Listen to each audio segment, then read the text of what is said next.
Al-khaufu minal jalil, takut kepada Allah yang Maha Agung. Apakah dengan pesantren Ramadan kita semakin takut kepada Allah Subhanahu wa Ta'ala? Kalau takut kepada hewan buas, binatang buas, kita menjauh, kita lari dari binatang tersebut. Tapi kalau takut kepada Allah Subhanahu wa Ta'ala, bukan justru menjauh, tapi sebaliknya kita mendekat kepada Allah Subhanahu wa Ta'ala. Al-khaufu minal jalil.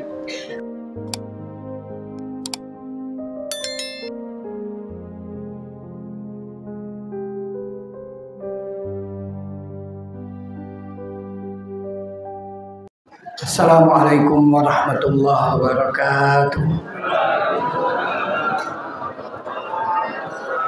Ma'asyiral muslimin, ma'asyiral muslimat. Halalun bihalalin. Ini bahasa Arab. Halalun bihalalin. Tapi istilah ini tidak dikenal oleh bangsa Arab. Saya pernah di Al-Azhar Kairo. Ketika suasana Idul Fitri, tidak ada ucapan halalun bihalal atau acara-acara seperti ini. Kalau kita mengatakan, bertanya kepada mereka, hal hadartum al-halal bil halal, mereka pasti menggelengkan kepalanya. Karena mustalah ini tidak dikenal. Begitu juga di Syria. Saya pernah juga di Syria, istilah ini juga tidak dikenal. Halal bihalal dikenal di tengah masyarakat Melayu. Indonesia, Malaysia, Brunei, Thailand. Dikenal istilah halal bihalal. Sekali lagi, halalun bihalal bahasa Arab. Tapi istilah ini tidak dikenal oleh bangsa Arab. Apa artinya halalun bihalal? Halalun artinya itu banyak. Halalun bisa berarti menyambung yang putus. Halalun bisa berarti mengurai benang yang kusut. Halalun juga bisa berarti menjernihkan air yang keruh dengan cara diendapkan. Sehingga yang naik ke permukaan adalah yang bening, yang jernih. Halalus syai' artinya halalnya sesuatu, bolehnya sesuatu. Jadi dari arti halal ini kita bermaksud dengan diselenggarakannya halal bihalal. Hubungan di antara kita yang mungkin sempat putus, mudah-mudahan tersambung kembali. Hubungan di antara kita yang mungkin sempat kusut, mudah-mudahan bisa terurai kembali. Hubungan di antara kita yang mungkin sempat keruh, mudah-mudahan bisa jernih bening kembali. Ma'asyiral muslimin, siapa penemu istilah halal bihalal? Ada banyak versi. Ada yang mengatakan halal bihalal dulu pernah terucap oleh seorang penjajah martabak di Jawa Tengah, tepatnya Solo Sriwedari. Orang ini keturunan India. Lalu ketika dia menjajakan martabaknya ke tengah masyarakat, karena dia tahu masyarakatnya mayoritas muslim, persis kalau kita mungkin melaksanakan ibadah umrah, ibadah haji, orang-orang yang menjajakan dagangannya di Saudi Arabia, ketemu kita masyarakat Indonesia, orang-orang Melayu, lalu dia mengatakan asyra riyal, halal, halal, halal. Begitu juga yang menjajakan martabak di Solo Sriwedari, orang keturunan India tadi. Ketika dia menjajakan martabaknya ke tengah masyarakat Indonesia, tepatnya di Solo yang mayoritas muslim, dia mengatakan martabak halal, halal, haji, halal, halal. Maka dari situ, di tengah masyarakat muncul istilah halal bihalal. Versi yang kedua ini yang lebih kuat. Versi yang kedua adalah dicetuskan istilah halal bihalal oleh seorang ulama Allah yarham. Ini di Jawa Timur, pendiri Nahdlatul Ulama, Abdul Wahab Hasbullah. 1948, ketika Indonesia telah memproklamirkan kemerdekaannya, sempat terjadi ketegangan di antara pengurus-pengurus partai-partai atau pengurus-pengurus politik. Maka dia mengusulkan kepada Presiden Republik Indonesia saat itu Soekarno, agar supaya pemimpin-pemimpin partai ini, tokoh-tokoh masyarakatnya dikumpulkan di Istana Negara. Mereka berkumpul bersama-sama, saling berjabat tangan, saling bertukar pikiran, saling bertafahum, sehingga ketegangan di antara partai-partai atau pengurus-pengurus partai tadi bisa terurai. Maka dari situ muncul istilah halal bihalal yang sampai saat ini menggema di tengah-tengah masyarakat kita.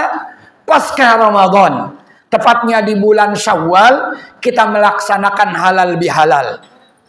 Tapi jangan sampai istilah ini berubah menjadi haramun biharamin. Karena ada orang yang melakukan halal bihalal malah justru berubah menjadi haramun biharamin. Berkumpul mereka di satu tempat seperti kita di masjid. Ada mungkin di auditorium, ada di tempat-tempat pertemuan. Bahkan ada yang piknik mungkin ke Cibodas, ke Puncak dan lain sebagainya. Ada yang mengadakannya halal bihalal antara alumni sebuah sekolah. Na'udzubillah. Kadang ada yang berubah menjadi haramun biharamin. Mereka laki-laki yang bukan mahramnya cipika-cipiki. Kemudian hiburannya ada dangdut, nyawer satu dengan yang lain yang bukan mahramnya. Berubah halal bihalal menjadi haram biharam. Na'udzubillah min dzalik. Alhamdulillah, keluarga besar Masjid Jami' Nurul Huda, halal bihalalnya diadakan di masjid kita bersama. Mudah-mudahan sekali lagi halal bihalal yang kita laksanakan pagi hari ini 16 Syawal 1444 Hijriah bisa mengurai ketegangan di antara kita. Kalau ada yang terputus mungkin bisa tersambung lagi. Kalau ada yang keruh bisa menjadi jernih kembali. Kalau ada mungkin yang kusut bisa terurai kembali. Mudah-mudahan. Ma'asyiral muslimin, mudah-mudahan amaliyah Ramadan kita, puasa kita, qiyamul lail kita, tadarus Al-Quran kita, zakat, infak, sedekah yang kita bayarkan, dan amal-amal soleh yang lainnya menghantarkan kita semuanya kayaumi waladathu ummuh, seperti layaknya seorang bayi yang baru lahir dari rahim seorang ibu. Hadis Rasulullah sallallahu alaihi wasallam, man shoma ramadhana imanan wa ihtisaban ghufira lahu ma taqaddama min dhanbi wa man qama ramadhana imanan wa ihtisaban ghufira lahu ma taqaddama min dhanbi. Siapa saja yang melakukan ibadah puasa Ramadan dengan penuh keimanan, berharap pahala dari Allah Subhanahu wa taala, digugurkan, dihapus dosa-dosanya yang lalu oleh Allah Subhanahu wa taala. Begitu juga dengan orang yang melakukan qiyamul lail. Mudah-mudahan sekali lagi amaliyah Ramadan kita, dosa-dosa kita kepada Allah Subhanahu wa taala dihapus, digugurkan, maka kita kembali kayaumi waladathu ummuh, layaknya seorang bayi yang baru lahir dari rahim seorang ibu tanpa salah, tanpa dosa. Tetapi salah terhadap anak manusia, mungkin ada orang yang pernah terluka dengan ucapan kita. Kata Rasul, al-muslim man salimal muslimuna min lisani wa yadi. Muslim yang sesungguhnya adalah muslim-muslim yang lain selamat dari gangguan lidahnya, selamat dari gangguan tangannya. Mungkin sengaja atau tidak sengaja, ada saudara-saudara kita mungkin yang terusik dengan lidah kita. Ada yang terlukai mungkin dengan tangan kita. Dosa terhadap sesama anak manusia tidak bisa dihapus tidak bisa digugurkan begitu saja kecuali dengan saling kita memaafkan satu dengan yang lain. Ma min muslimaini yaltaqiyan fayatasafahani illa ghufira lahuma qabla an yaftariqa. Kalau ada dua orang muslim berjumpa satu dengan yang lain, berjabat tangan, saling memaafkan di antara keduanya, maka digugurkan salah dan dosanya sampai orang tersebut berpisah. Masyaallah muslimin, mudah-mudahan sekali lagi dosa-dosa kita sesama anak manusia dengan saling berjabat tangan, dengan saling bermusafahah, dengan berhalal bihalal kita pagi hari ini di tempat yang mulia ini, rumah Allah, dosa-dosa kita sesama anak manusia pun dihapus, digugurkan oleh Allah Subhanahu wa taala. Maka sekali lagi, udna nahnu ila fitratinal ula, kembali kita ke fitrah semula, selayaknya seorang bayi yang baru lahir dari rahim seorang ibu tanpa dosa. Masyaallah muslimin, wala takunu kallati naqadat ghadlaha min ba'di quwwatin ankatha. Jangan kotori lagi kita yang sudah suci ini. Allah di dalam surat An-Nahl yang tadi saya bacakan 92 ayatnya. Wala takunu kallati naqadat ghadlaha min ba'di quwwatin ankatha.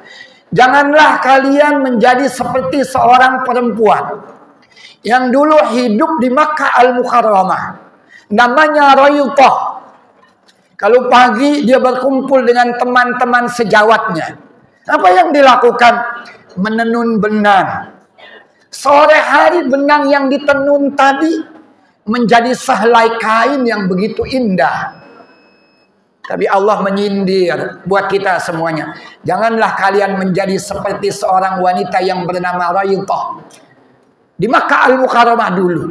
Pagi dengan teman-teman sejawatnya berkumpul menenun benang menjadi sehelai kain yang begitu indah.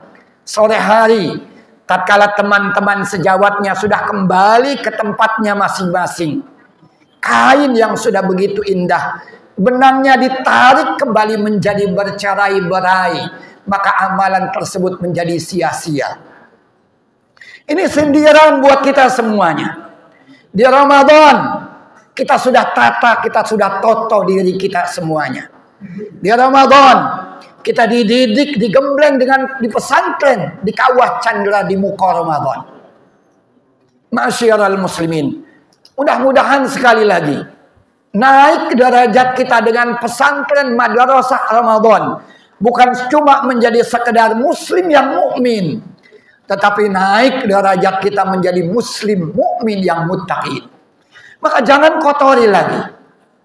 Orang Arab dulu, dan direkam di dalam Al-Quran, ketemu dengan Rasulullah Sallallahu Alaihi Wasallam, mereka mengatakan, ya Muhammad, qalatil a'rab amanna. Ya Muhammad, kami telah beriman. Langsung Rasulullah Sallallahu Alaihi Wasallam diingatkan oleh Allah, walakin la ya Muhammad. Ketika mereka mengatakan qalatil a'rab amanna, qul ya Muhammad lam tu'minu, katakan kepada mereka, mereka belum beriman.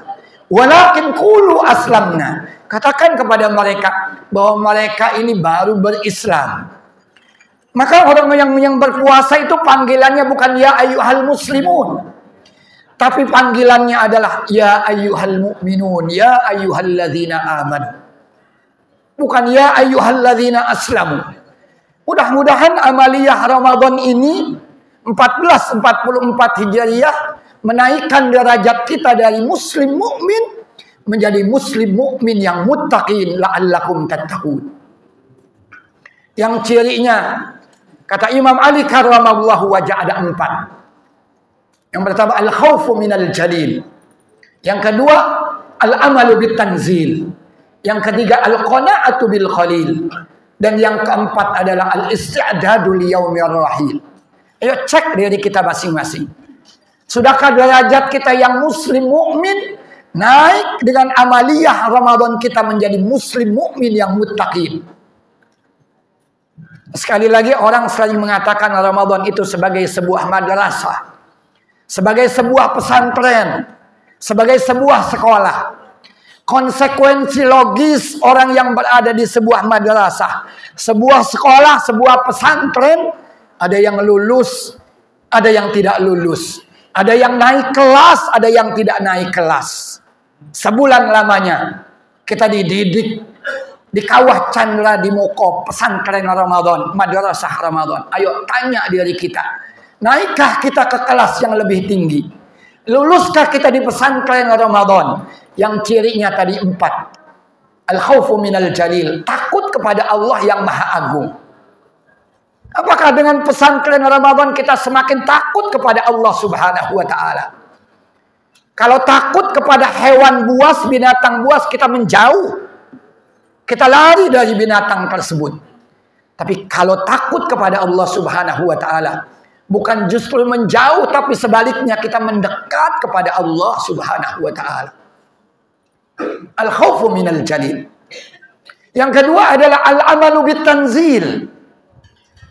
Beramal dengan kitab suci yang telah diturunkan oleh Allah Subhanahu wa taala. Subhanallah. Masjid-masjid kita, musola-musola kita, majlis-majlis taklim kita di Ramadan, dawiyun kadawiyin nahal. Selepas sholat zuhur, selepas sholat asar, selepas sholat isya, selepas sholat subuh, dawiyun kadawiyin nahal. Seperti dengungan lebah orang-orang yang bertadarus Al-Quran. Apa kewajiban kita terhadap Al-Quran? Di dalam buku Al-Wafi Syarah Al-Arba'in An-Nawawiyah, kewajiban kita terhadap Al-Quran yang pertama adalah qiraatuhu wa in amkan hifdhuh. Yang kedua adalah tartiluhu. Yang ketiga adalah tahsinu as-saut indal qiraah. Yang keempat adalah at-tadabbur fi ma'ani Al-Quran. Dan yang kelima adalah al-amalu bil Quran. Dan yang keenam adalah ta'limuhu lil ajyal al-muslimah. Ayo. Apa kewajiban kita terhadap Al-Quran? Dibaca Al-Qurannya. Jika memungkinkan kita hafal ayat-ayat suci Al-Qurannya. Kewajiban kita yang kedua terhadap Al-Quran tidak ditartil. Ditahsin, diperindah bacaannya. Lihat di Saudi Arabia. Ramadan itu 3 juz 10 hari terakhir. Salat tarawih itu 1 juz, qiyamul lailnya 2 juz. Jamaahnya itu tidak ada yang bergerak. Ditartil dengan begitu indah Al-Quran. Rasul Sallallahu Alaihi Wasallam adalah orang yang paling fasih. Rasul pernah melakukan qiyamul lail dan diikuti oleh sahabat. Abdullah ibnu Mas'ud. Apa yang dibaca oleh Rasulullah Sallallahu Alaihi Wasallam? Dia baca suratul Baqarah. Selesai suratul Baqarah dia pindah. Ketika itu susunannya bukan Ali Imran An-Nisa. Selesai An-Nisa pindah lagi baru ke Ali Imran. 3 surat. Kalau kita lihat Al-Quran itu 6 juz. Dibaca oleh Rasulullah.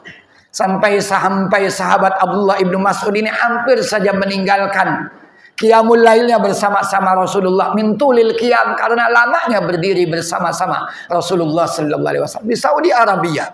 10 hari terakhir itu 3 juz setiap malamnya.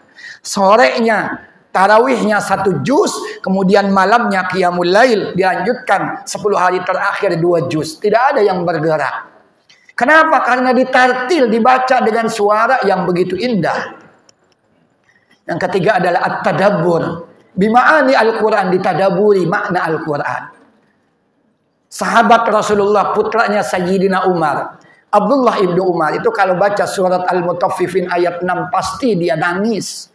Bahkan kerap kali dia jatuh tersungkur.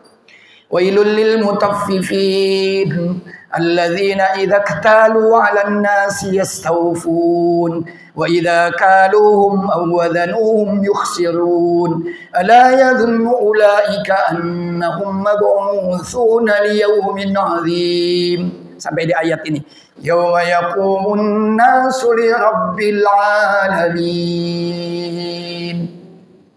Ketika dia sampai Al-Mutaffifin ayat 6, yauma yaqumun nasu li rabbil alamin. Dia tadabburi. Pada hari itu, hari kiamat, seluruh anak manusia berdiri berjajar satu-satu untuk mempertanggungjawabkan seluruh amalannya ketika di dunia di hadapan Allah Subhanahu wa taala.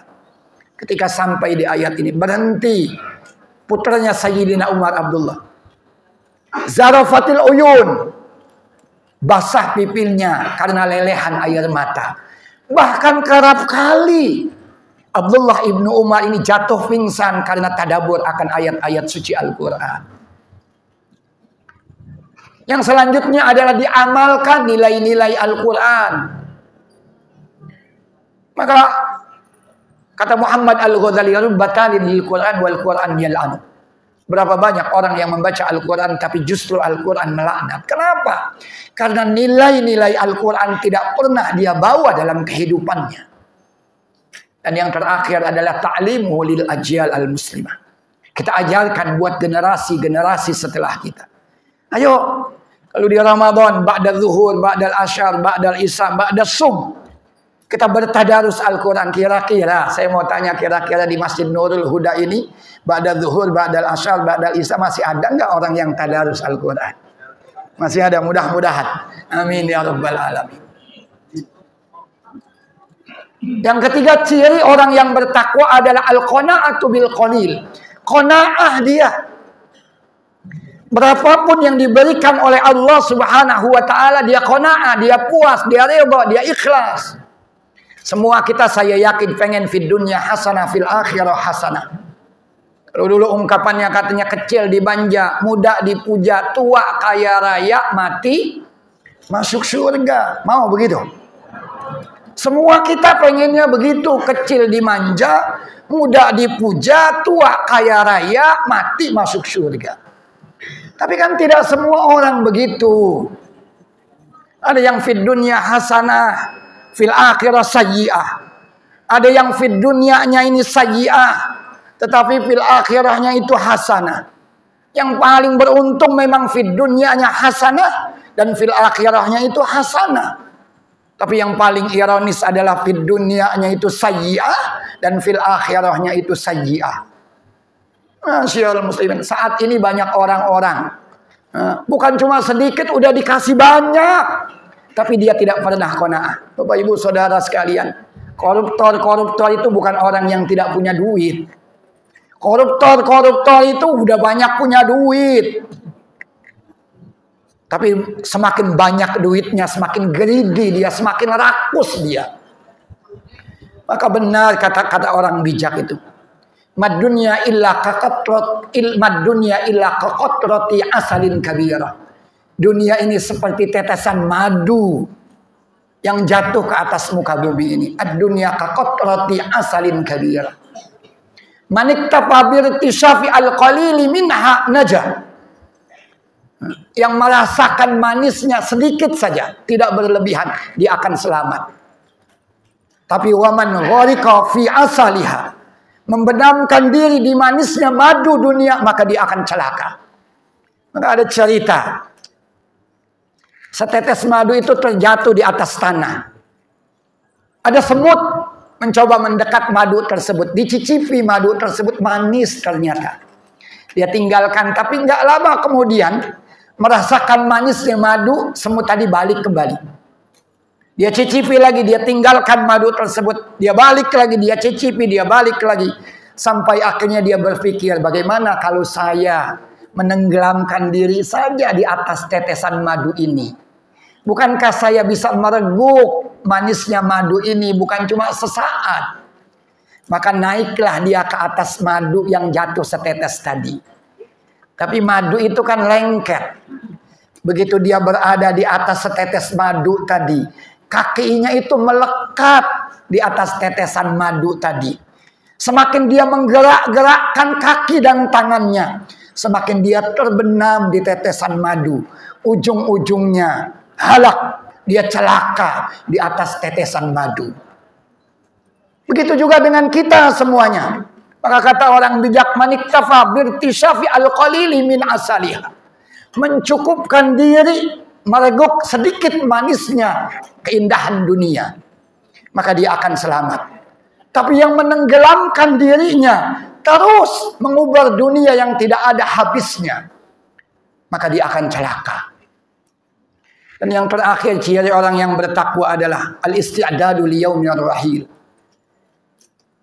Berbekal untuk menyongsong hari esok. Alhamdulillah kita dipanjangkan umur, disehatkan badan, dipertemukan dengan Ramadan 1444 Hijriah. Berapa banyak tahun lalu orang-orang saudara-saudara dekat kita, mungkin ayah kita, mungkin ibu kita, mungkin kakak kita, mungkin suami atau istri kita, tahun lalu yang masih merasakan hikmah-hikmah yang terkandung di Ramadan 1443 Hijriah. Tapi kemarin 1444 Hijriah sudah tidak ada lagi. Wa ma tadri nafsun madza taksibu gadan. Kita nggak tahu apa yang akan terjadi hari esok. Dulu di Maghrib di Maroko ada khotib. Kadang-kadang kalau saya berada di mimbar saya suka takut juga. Ada seorang khotib di atas mimbar, dia ngomong tentang kematian. Di atas mimbar dia ngomong tentang ajal. Di atas mimbar dia ngomong tentang malakul maut. Tapi belum lagi dia meninggalkan mimbarnya, dia jatuh tersungkur dan saat itu juga ajal datang menjemput. Wa ma tadri nafsun madza taksibu gadan. Suatu hari malakul maut ini pernah ditanya oleh Allah Subhanahu wa taala. Malaikat pencabut nyawa ditanya oleh Allah. Kata Allah Subhanahu wa taala kepada malaikat pencabut nyawa, "Ayyuhal malak, alam tabki marwatan hina ma taqbidu ruha bani Adam?" Malaikat maut, malaikat pencabut nyawa, apakah kamu sekalipun tidak pernah menangis ketika engkau mencabut roh anak manusia? Biasanya kan kalau seseorang itu meninggal yang menangis adalah keluarga besarnya. Tapi kali ini Allah bertanya kepada malakul maut, malaikat pencabut nyawanya. Alam tabki marratan hina ma taqbidu ruha bani Adam. Apakah kamu sekalipun wahai malaikatul maut, kata Allah, tidak pernah menangis ketika engkau mencabut ruh anak manusia? Subhanallah, jawaban malaikatul maut. Kata malaikatul, bakaitu marratan wa dhahiktu marwatan wa fuzi'tu ana marwatan. Kata malaikat maut, sekali aku dibuat menangis, sekali aku dibuat tertawa, dan sekali aku dibuat ketakutan ketika aku mencabut roh anak manusia. Saya tidak ceritakan semuanya. Salah satunya yang erat dengan kaitan kita, Allah lebih jauh bertanya, wa mal ladzi adhakaka? Malaikatul maut, apa yang membuat engkau tertawa ketika engkau mencabut ruh anak manusia? Kata malaikatul maut ketika ditanya, apa yang membuat engkau tertawa ketika engkau mencabut ruh anak manusia? Dia mengatakan, ya Rabb, katanya, indama amartani biqabdi ruhi rajul wajadtuhu yaqulu li sani'il akhdiyah atqin fi sun'il khidha kay albisahu sana. Kata malaikatul maut, dhahiktu wa qabadtu ruhahu wa lam yalbisahu. Ketika dia ditanya oleh Allah, malaikatul maut, apa yang membuat engkau tertawa ketika engkau mencabut ruh anak manusia? Dijawab oleh malaikatul maut, ya Rabb, katanya, wahai Tuhanku Allah, ketika engkau perintahkan aku untuk mencabut nyawa seseorang, wajadtuhu yaqulu li sani'il akhdiyah, aku dapati dia tengah berdialog dengan tukang sepatu. Dulu kalau orang pengen punya sepatu itu nggak langsung pergi ke toko beli jadi, enggak. Datang ke tukang sepatu diukur, kakinya itu berapa panjang. Menginginkan sepatu model bagaimana. Kata malaikatul maut, ya Rabb, ketika engkau perintahkan aku untuk mencabut nyawa seseorang, aku dapati dia tengah berdialog dengan tukang sepatu. Apa yang dikatakan oleh orang yang akan dicabut nyawanya? Atqid fi sun'il khidha kay albisahu sana. Buatkan aku sepatu yang paling indah, katanya, agar aku bisa pakai setahun ke depan.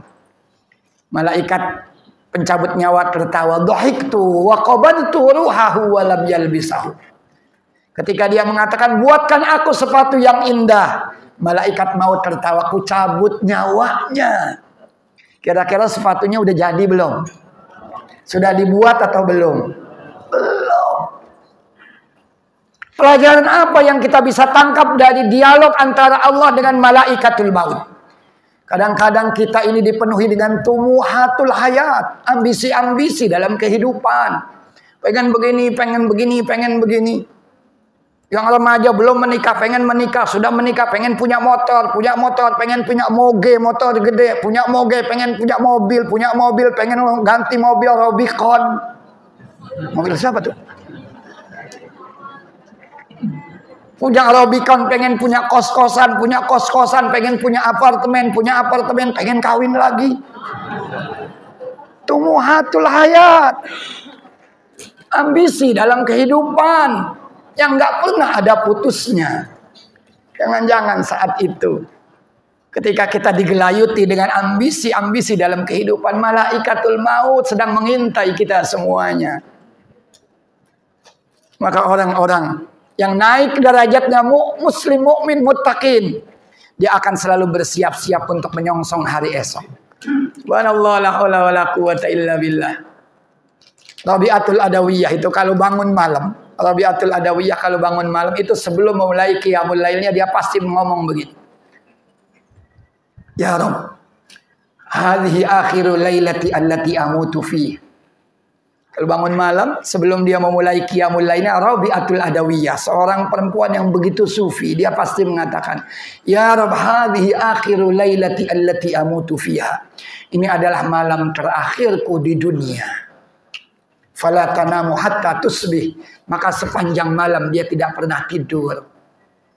Dan kalau sudah datang pagi, ketika dia akan beribadah, pasti dia mengatakan begini, hadza akhiru yaumi alladzi amutu fihi.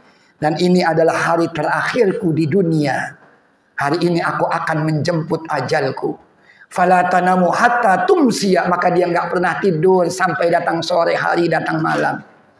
Subhanallah. Maka kalau beribadah seharusnya kita begitu. Kalau untuk dunia katanya lagi mencari, ka'annaka ta'ishu abadan. Tapi kalau lagi beribadah kita, ka'annaka tamutu ghadan. Seakan-akan engkau mati besok hari. Ayo. Ciri orang yang bertakwa itu 4 tadi saya katakan. Takut kepada Allah dengan semakin mendekat. Al-Qur'annya dibaca, ditadaburi, diamalkan nilai-nilainya. Saya semakin hari semakin yakin dengan itu. Dan Ramadan itu sudah mengajarkan kita syahrul Ramadan alladzi unzila fihil Qur'an hudan, petunjuk dalam menjalani hidup dan kehidupan. Orang yang berta'amul dengan Al-Quran banyak-banyak. Bukan cuma nanti di akhirat, di dunia. Silakan nanti antum searching di internet. 2018 ada kebakaran mall dahsyat di Jawa Tengah. Tepatnya di kota Batik, Pekalongan. Mall Borobudur 3 lantai. Habis di dalam si jago merah. Tidak ada yang tersisa. Silakan nanti antum searching di internet. 2018. Kebakaran mall dahsyat. Mall Borobudur, Jawa Tengah, tepatnya kota Batik, Pekalongan. Kecuali 1 kios yang tidak tersentuh oleh api. Siapa pemiliknya? Dia pemiliknya adalah kios penjual jilbab, pakaian syar'i. Di samping itu, pemiliknya itu kalau menanti konsumennya, pelanggannya, pembelinya, dia selalu berta'amul dengan Al-Quran.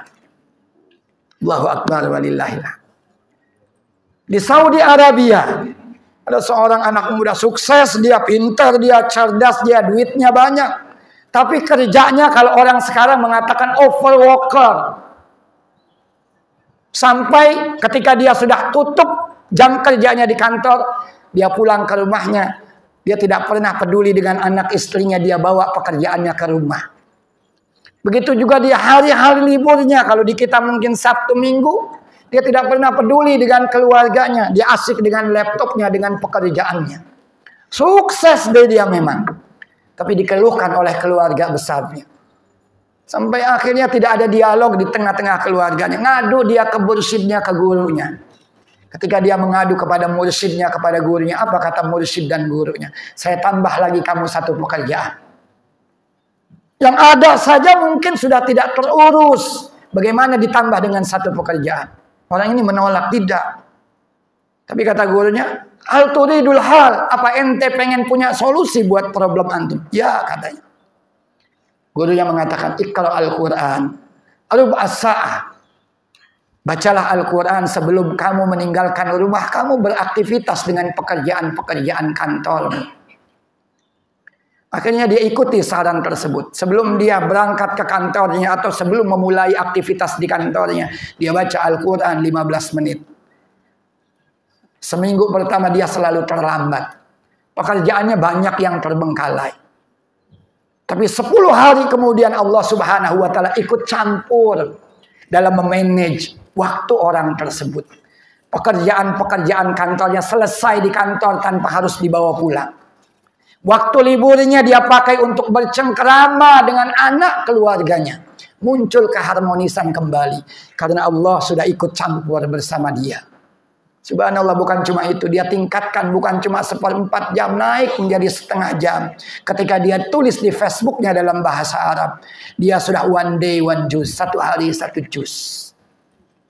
Ayo bertaamul dengan Al-Quran.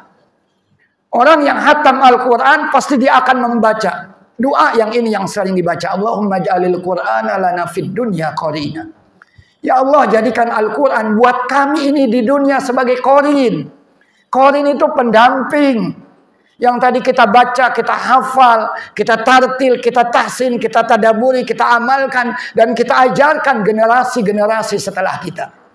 Lihat buahnya kalau kita sudah menjadikan Al-Quran sebagai pendamping kita. Wa fil qabri munisa. Wa fil qiyamati syafi'a. Wa ala sirati nura. Wa minan nari sitran wa hijaba. Subhanallah. Nanti ketika kita sudah dipendam di dalam kubur, Al-Quran yang selalu kita baca akan menjadi penghibur kita. Wa fil qabri munisa. Di hari kiamat dia akan menjadi penolong kita, syafi'ah. Ketika berada di titian jembatan Shiratal Mustaqim, Al-Quran yang kita baca akan menjadi lampu lentera senter, menerangi jalanan kita, titian jembatan Shiratal Mustaqim, selamat kita. Ketika ada sentuhan api neraka, Al-Quran yang kita baca akan menjadi sitron, tameng buat kita. Bahkan tadi saya katakan, bukan cuma di akhirat, ternyata orang yang begitu berakrab-akrab dengan Al-Quran, kiosnya tidak terbakar. Seakan-akan Al-Quran itu menjadi satrun. Ayo. Sudahkah kita naik derajat kita dari muslim mukmin menjadi muslim mukmin yang muttaqin? Masyaallah muslimin, sekali lagi jangan kotori diri kita ini. Wala takunu kallati naqadat ghadlaha min ba'di quwwatin ankatha. Ramadan jelasnya sudah meninggalkan kita. Dia pergi membawa kesan. Dia sudah kembali ke pangkuan Allah. Kesannya tergantung bagaimana kemarin kita memperlakukan Ramadan. Saya mengatakan, ini tetangga saya ini. Bersama saya dulu sama di Cilandak di tempat saya ini. Sekarang sudah pindah ke Kedaung. Mas Hukum siapa nama antum? Rizki. Sama-sama saya. Nah, kita punya tetangga itu, alhamdulillah. Nah, di tempat saya ada musola. Ada orang di Ramadan sama sekali tidak tersentuh dengan Ramadan. Padahal dia mengaku muslim. Di barisan orang-orang sholat berjamaah nggak pernah kita lihat. Di barisan orang-orang yang melakukan qiyamul lail Ramadan, tarawih, witir, nggak pernah terlihat. Di kelompok-kelompok orang yang membaca Al-Quran nggak pernah ada. Sore hari mungkin dia menyisihkan rizkinya, dia infakkan untuk taftir shaimin, nggak pernah muncul. Ada orang yang sama sekali tidak terlihat di Ramadan. Ramadan sekarang sudah kembali ke pangkuan Tuhannya. Kesannya bisa jadi negatif, bisa jadi positif, tergantung bagaimana kita memperlakukannya. Dia kembali ke pangkuan Tuhan dengan kesan positif, kesan bagus, kesan menyenangkan. Ketika kehadirannya kemarin kita songsong dengan penuh sukacita dan kepergiannya kita lepas dengan derai air mata. Oleh-oleh yang dibawa kita akrabi Al-Quran. Dia akan kembali ke pangkuan Tuhan dengan kesan yang positif, kesan baik, kesan menyenangkan. Nilai-nilai moral, nilai-nilai akhlak, nilai-nilai luhur yang dibawanya terus kita bawa dalam kehidupan. Dia pulang dengan kesan positif. Bukankah Ramadan sudah mengajarkan kita nilai kesabaran, solidaritas sosial, kejujuran? Contoh ketika datang sholat zuhur, sholat asar. Begitu terik matahari, begitu menyengat, berkumur-kumur kita ketika berwudu. Adakah di antara kita yang berani meneguk air yang kita pakai berkumur-kumur? Padahal mungkin orang tidak ada yang tahu. Kita berusaha untuk jujur terhadap diri kita, jujur terhadap Allah Subhanahu wa Ta'ala. Kalau nilai kejujuran ini terus dibawa, yakin saya bahagia seseorang itu di dunia, bahagia di akhirat. Dulu ada 2 orang Yahudi. Dhalla at-thariq, tersesat dua Yahudi ini di jalan. Sadioto ini saya dipesan sama Sadioto karena tadi katanya sotonya belum sampai. Nggak apa-apa, lewat-lewat dikit katanya. Ada miskomunikasi. Katanya dipesan jam 3, ini dianggap katanya oleh tukangnya jam 3 sore. Subhanallah. Tadi dapat informasi katanya insya Allah disusulkan 6:30 katanya datang Ustaz. Boleh saya bercerita? Dua orang Yahudi, dhalla at-thariq, tersesat dia di jalan. Ketika itu Ramadan. Terdampar dua Yahudi tadi di perkampungan kaum muslimin. Orang muslim tengah menunaikan ibadah puasa Ramadan. Yahudi tadi sudah kehabisan bekal makanan, sudah didera rasa lapar dan rasa haus. Maka dialog dua orang Yahudi tadi, ayo kita minta bantuan dengan penduduk setempat. Kata yang satu, bagaimana kita minta bantuan kepada mereka? Mereka sedang berpuasa, mereka ini orang-orang muslim. Apa kata yang satu? Katakan saja kita ini muslim. Bukankah kalau mereka itu ketemu saudaranya muslim, apalagi kita tengah kehabisan bekal makanan, kita sudah didera rasa lapar, muncul rasa simpati, empati, mau menolong kita. Itu kata yang satu. Tapi kata yang satu lagi kekeh, dia mengatakan jangan dustai orang muslim, dia paling tidak suka didustai. Singkat cerita dikerumuni dia oleh orang-orang muslim. Hadir kepala kampungnya yang cerdas. Melihat dua orang asing ditanya oleh kepala kampungnya, man antuma wa masmukuma, siapa anda berdua ini? Lalu yang satu karena ingin berharap bantuan, dia berdusta, dia mengatakan ana muslim. Wa ismi Abdullah, saya orang muslim, nama saya Abdullah. Tujuannya apa tadi? Supaya muncul rasa simpati, empati, orang-orang muslim yang ada di tempat tersebut mau menolong. Dhalalna at-thariq, kami tersesat di jalan. Bahan makanan kami sudah habis, kami sudah didera rasa lapar, rasa haus. Tapi yang satu, waman anta wa masmuka, siapa kamu? Siapa nama kamu? Dia dengan jujurnya mengatakan, ana Yahudi. Wa ismi Samau'al. Saya orang Yahudi, nama saya Samuel. Ada yang namanya Samuel di sini. Mana dia namanya Samuel? Jadi itu orang Yahudi namanya begitu. Daud dirubah sama orang Yahudi menjadi David. Yusuf dirubah menjadi Yosef. Ghazali menjadi Gonzales. Maryam menjadi Maria. Subhanallah. Ketika ditanya, ana Yahudi. Wa ismi Samau'al. Saya orang Yahudi, nama saya Samuel. Subhanallah. Kepala kampungnya cerdas. Saudara-saudaraku muslimin, kita tengah berpuasa. Tapi kita kedatangan tamu istimewa. Dia kehabisan bekal makanan, dia sudah begitu didera oleh rasa lapar. Satu Yahudi, satu muslim. Yakin saya katanya, si Yahudi ini tidak berpuasa. Bikinkan makanan yang enak-enak kasih si Yahudi. Yang muslim ini dia sedang berpuasa, jangan bikinkan makanan. Subhanallah. La haula wala quwwata illa billah. Ternyata kejujuran membawa bahagia. Boleh saya cerita satu lagi tentang kejujuran? Tapi ini bukan mempromosikan seseorang. Ketika Anies Rashid Baswedan PhD ini menjabat sebagai Menteri Pendidikan dan Kebudayaan. Di kantornya itu, di sudutnya itu ada piano. Piano klasik yang sudah rusak, teronggok begitu saja. Karena rusak tidak ada yang menggunakan. Maka dia meminta kepada orang bawahannya untuk menservis piano tersebut. Dibawa oleh orang bawahannya. Sampai di tempat servis, ketika dia tengah menunggu piano tersebut diservis, datang kolektor barang-barang antik. Melihat piano tersebut diperhatikan, subhanallah. Ternyata tutut pianonya itu terbuat dari gading gajah. Maka oleh sang kolektor itu, dia tertarik, dia bilang, saya beli piano ini dengan harga 2 miliar. Siapa pemiliknya katanya? Nah, maka orang yang tadi ini pegawai bawahan, pegawai rendahannya, Kementerian Pendidikan dan Kebudayaan mengatakan, saya yang membawa piano ini. Saya beli katanya 2 miliar. Ini bukan milik saya katanya. Dengan jujur dia mengatakan, ini bukan milik saya, ini milik kantor saya. Ditawari lagi. Nah, silakan bawa uang ini 2 miliar. Saya ganti piano yang baru yang lebih bagus dari ini. Bawa ke kantor kamu, orang kantor tidak akan ada yang tahu. Kira-kira kalau kita ditawari begitu gimana Pak? Apalagi mau lebaran. Piano kembali ke kantor, di kantong ada duit 2 miliar. Enak gak kira-kira? Subhanallah.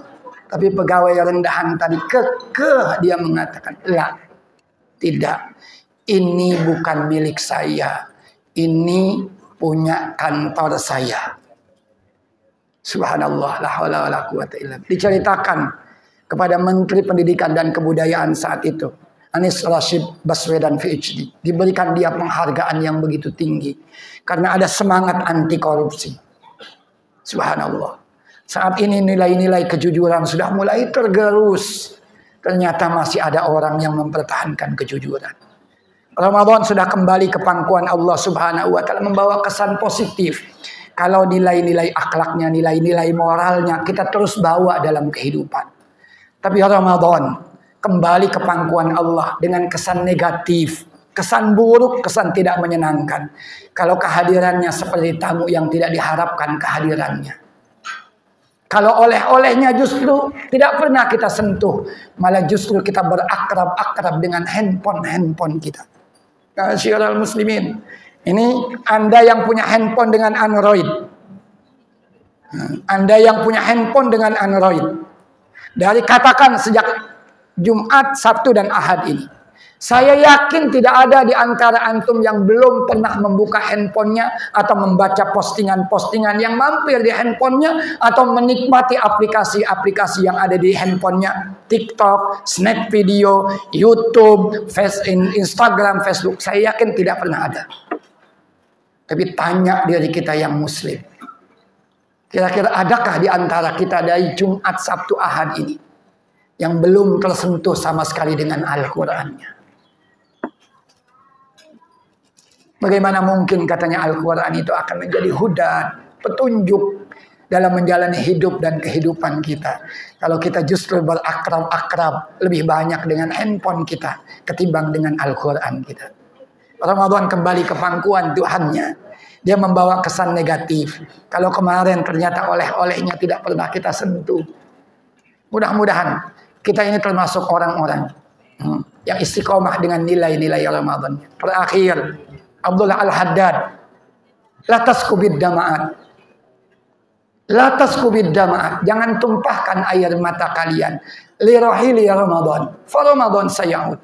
Jangan tumpahkan air mata kalian karena berpisah dengan Ramadan. Ramadan tahun depan masih akan kembali 1445 Hijriah.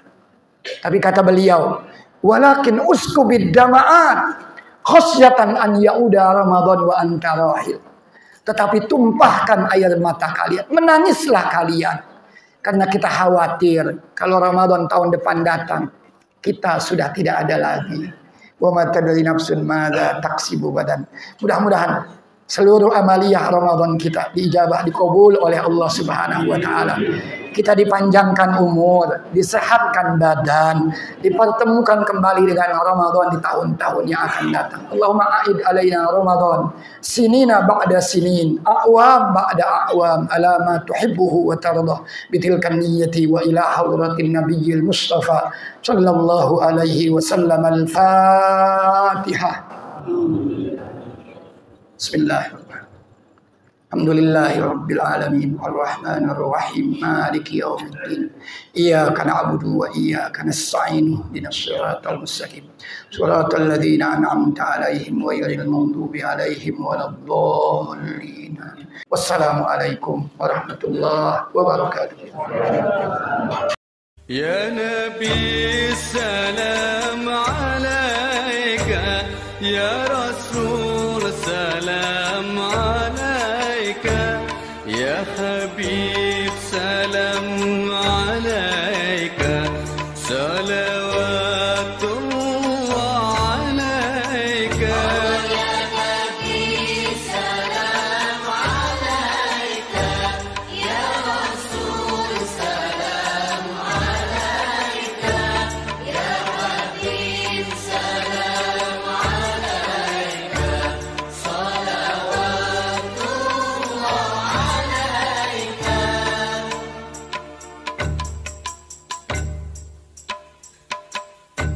أشرق البدر علينا فاختفت منه البدور مثل حسنك ما رأينا قلت يا وجه السرور يا نبي سلام عليك يا رسول سلام عليك يا حبيب سلام عليك صلوات الله عليك.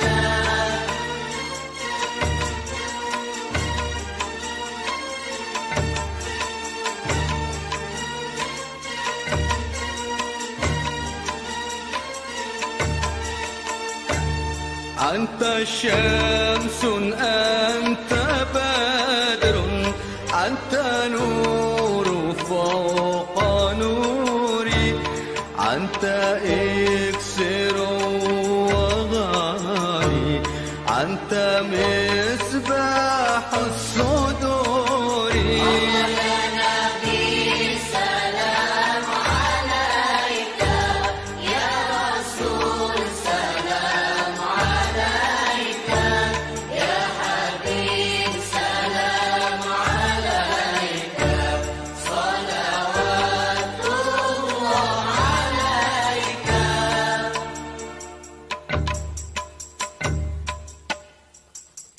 يا حبيبي يا محمد يا عروس الخافقين يا مؤيد يا ممجد يا إمام القبلتين يا نبي سلام عليك يا رسول سلام عليك يا حبيب سلام عليك صلوات الله عليك.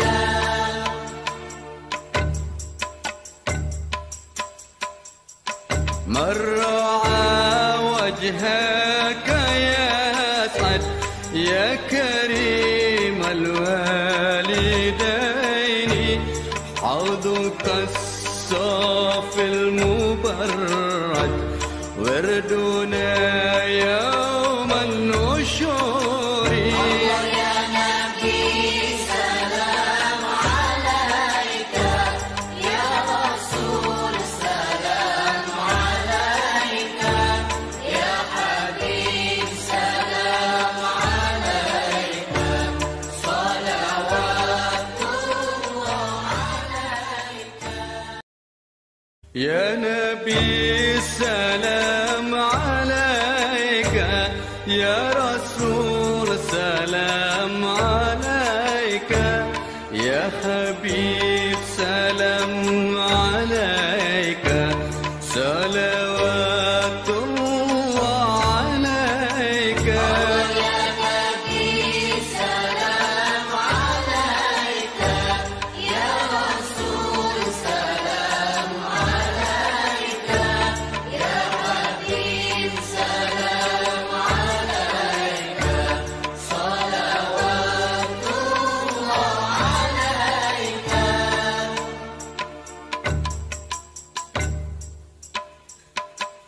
أشرق البدر علينا فاختفت منه البدور مثل حسنك ما رأينا